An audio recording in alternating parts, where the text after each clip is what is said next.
السلام علیکم دوستو، حضرت عیسیٰ روح اللہ علیہ السلام کی خدمت میں حواریوں نے عرض کی کہ کیا آپ کا رب عز و جل آپ کی دعا سے یہ کرم نوازی فرما دے گا کہ ہم پر آسمان سے غیبی دسترخوان نعمتوں سے بھرا ہوا اتارے۔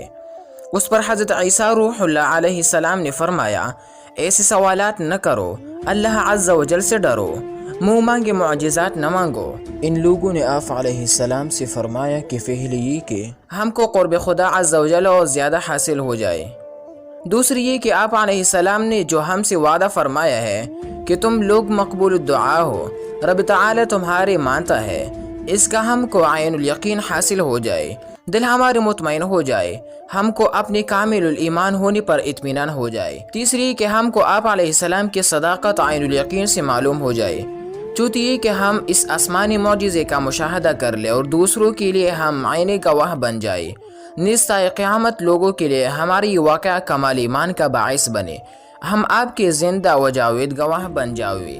حضرت عیسیٰ علیہ السلام کی دعا سے آسمان سے دسترخوان اتر آیا۔ دوستو، حضرت سلمان فارسی و عبداللہ ابن عباس و جمہور مفسرین رضوان اللہ تعالی علیہم اجمعین کا قول یہ ہے دوستو کہ جب حواریوں نے حضرت عیسیٰ روح اللہ علیہ السلام کو ہر طرح کا اطمینان دلایا کہ ہم یہ دسترخوان محض شوق یا تفریح کے لیے نہیں مانگتے بلکہ اس میں ہماری دینی مقاصد ہے، تب حضرت عیسیٰ روح اللہ علیہ السلام نے ٹاٹ کا لباس پہنا اور رو رو کر دعا کی، اللہم ربنا انزل علینا مائدة من السماء تکون لنا عیدا لأولنا وآخرنا وآیة منک وارزقنا وانت خیر الرازقین۔ ترجمہ، اے اللہ، اے رب ہمارے، ہم پر آسمان سے ایک دسترخوان اتارے کہ وہ ہمارے لیے عید ہو، ہمارے اگلی پچھلوں کے، اور تیری طرف سے نشانی، اور ہمیں رزق دے، اور تو سب سے بہتر روزی دینے والا ہے۔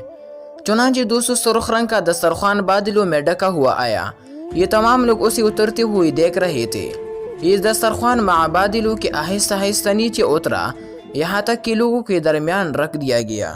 حضرت عیسیٰ روح اللہ علیہ السلام اس دسترخوان کو دیکھ کر بہت روئے اور دعا کی، مولا مجھے شاکرین سے بنا، الہی اسے ان حواریوں کے لیے رحمت بنا، عذاب نہ بنا۔ حواریوں نے اس سے ایسی خوشبو محسوس کی دوستو جو اس سے پہلے کبھی نہ کی تھی۔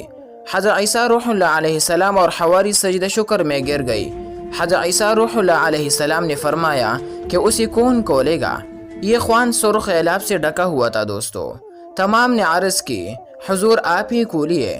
چنانچہ حضرت عیسیٰ روح اللہ علیہ السلام نے تازہ وضو کیا، نوافل پڑھے، دیر تک دعائی مانگے، پھر دسترخوان سے غلاف ہٹایا۔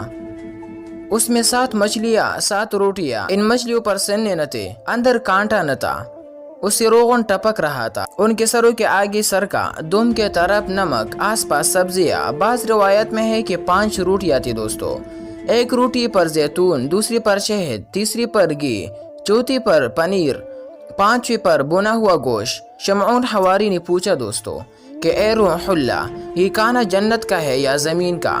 فرمایا نہ زمین کا نہ جنت کا، یہ محض قدرتی ہے۔ اولا دوستو بیمار و فقراء، فاقہ مست، برس و جزام والے اور افاہج بلائی گئی۔ آپ نے فرمایا بسم اللہ پڑھ کر کھاؤ، تمہارے لیے مبارک ہے اور منکرین کے لیے بلا۔ پھر دوسرے لوگوں سے بھی یہی فرمایا۔ چنانچہ پہلے دن 7300 آدمیوں نے کھایا، پھر وہ خوان اٹھا، لوگ دیکھتے رہے، الٹا ہوا ان کی نگاہوں سے غائب ہو گیا۔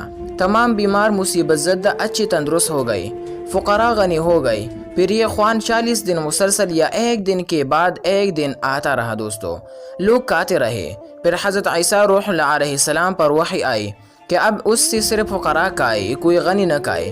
جب یہ اعلان ہوا تو اغنیاء ناراض ہو گئے اور بولے کہ یہ محض جادو ہے۔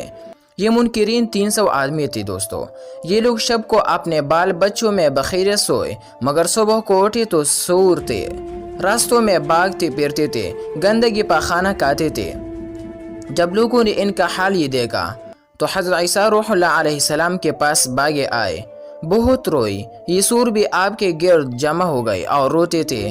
حضرت عیسیٰ روح اللہ علیہ السلام انہیں نام بنام پکارتے تھے، یہ جواب میں سر ہلاتے تھے مگر بول نہ سکتے تھے۔ 3 دن نہایت ذلت و خواری سے جی، چوتھے دن سب کے سب ہلاک ہو گئے، ان میں کوئی عورت یا بچہ نہ تھا، سب مرتے۔